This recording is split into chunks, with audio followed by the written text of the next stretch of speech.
fellow weirdlings, it's Margot, and today I'm bringing you something a little different, a call to action. I know many of my subscribers are fellow paranormal investigators, and I know a lot of you are already familiar with and supportive of this cause.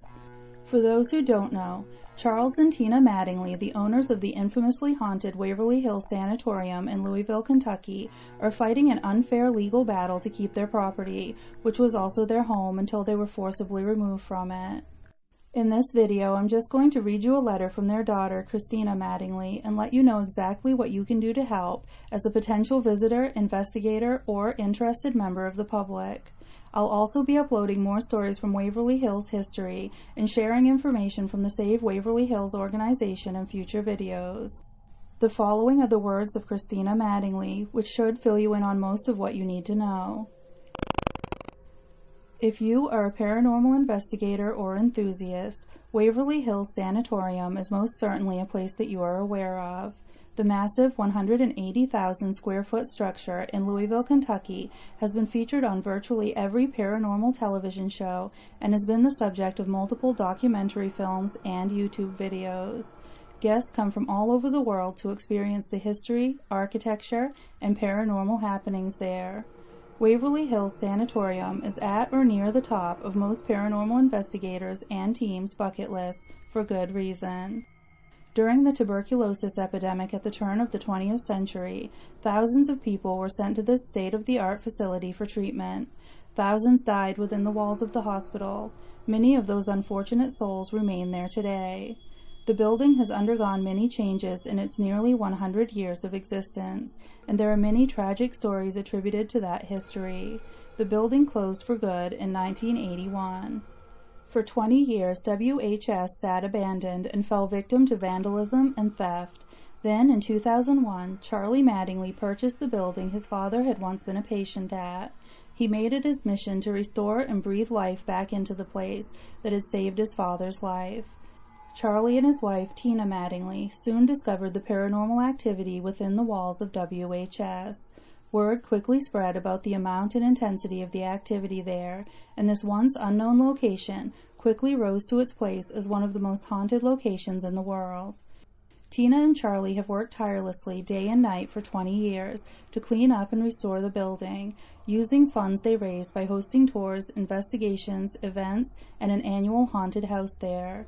Now, the nonprofit historical society, created by Charlie Mattingly, is seeking to take the building from him. How can this happen, you ask? It's very complicated and unbelievable, but without your help, it could happen. The Historical Society is seeking taxpayer dollars amounting to approximately $20 million to help pad their own pockets. Board members are making ungodly salaries from a non-profit, and a portion of this historic and iconic location has been turned into offices for these members, taking more of the building from the public.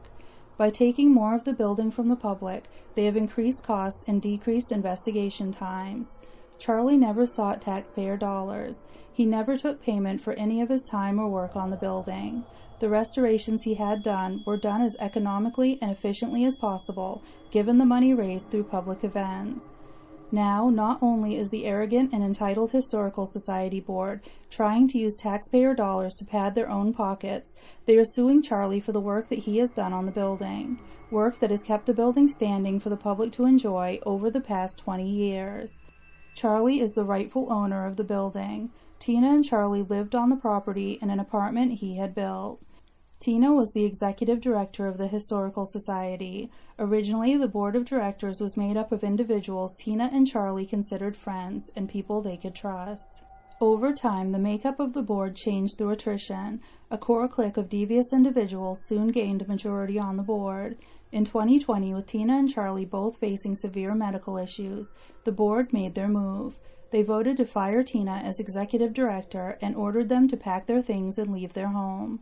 The Historical Society leases the building from CEM Properties, Charlie's company, for the purpose of doing business as a 501c3. All funds raised by public events go directly to the Historical Society. Charlie and Tina profit nothing from business conducted at WHS. The Historical Society, as a result, has a huge war chest with which to pay attorney fees to assist with their devious plot. Charlie has no income other than his retirement and disability from Ford Motor Company. The Historical Society is only obligated to a $1 per year lease due to an agreement Charlie made with them years ago. They have filed liens against everything Charlie owns so that he cannot sell anything in order to raise funds for an attorney of his own. This underhanded plan seems to have been in the works over the course of several years. They've offered to drop all claims against Charlie and release the liens if Charlie would sign the building over to them, which to most sounds like extortion or blackmail. We're asking for your help. We need to raise funds for Charlie's legal fees through donations to the GoFundMe account or by purchasing limited edition WHS merchandise through the website SaveWaverlyHills.com. Please sign our petition and help us spread the word about the travesty taking place at this iconic location. We appreciate any help that you can give us in this battle. I know there are two sides to every story. In this case, all of the evidence I've seen so far really backs up the Mattingly side. If I do come across anything convincing that's to the contrary, I'll be sharing that too. All legal filings are public record and can be obtained through the Jefferson County Courthouse. I personally believe that Waverly Hills could benefit from that taxpayer money, a grant to restore the building. However, that should be left up to its rightful owner, Charlie Mattingly, and this isn't the way to go about it. It truly seems that this historical society is trying to strong-arm the Mattingleys out of their way so they can personally benefit from that grant money through the exorbitant salaries they're paying themselves to run this non-profit.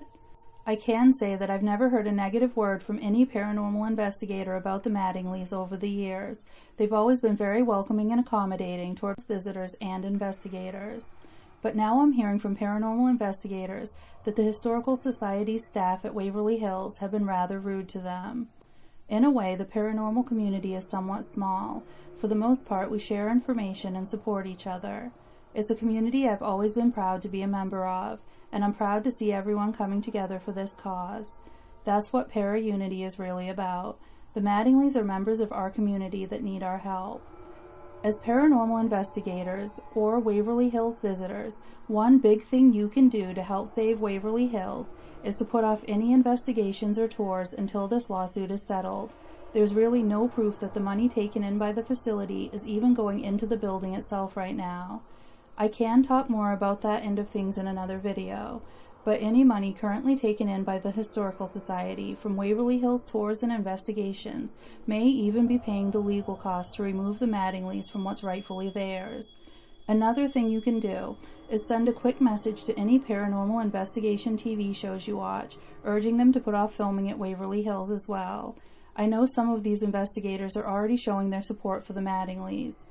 If you'd like to donate directly, there is a GoFundMe dedicated to paying the Mattingleys' legal bills so they can have a fairer shot at fighting this. You can also buy some really cool merchandise through the SaveWaverlyHills.com website, which I've done. I'll show you what I bought. It came really quickly and it's really nice quality. The proceeds from these sales will also go directly into the Mattingleys' legal fund. If you can't donate or shop, you'd certainly be a huge help by just spreading the word in any way that you can. Share the Save Waverly Hills link and hashtags on your social media, YouTube channels, wherever there are people who may see it and take an interest. There's also a Change.org petition you can sign. I'll share all of the pertinent links in the information box and the comment section of this video for anyone who'd like to get involved. That's all I have for you today. I hope you'll do some research into this situation on your own and maybe be willing to help out what I believe to be a good cause. I'll have more information for you soon. I just wanted to get this quick video up for now. Like, subscribe, leave a comment, and bring your friends, family, COVID pod, cult members, invisible friends, or enemies. And if you have any information or questions about this topic, leave them in the comments below. Thanks so much for watching.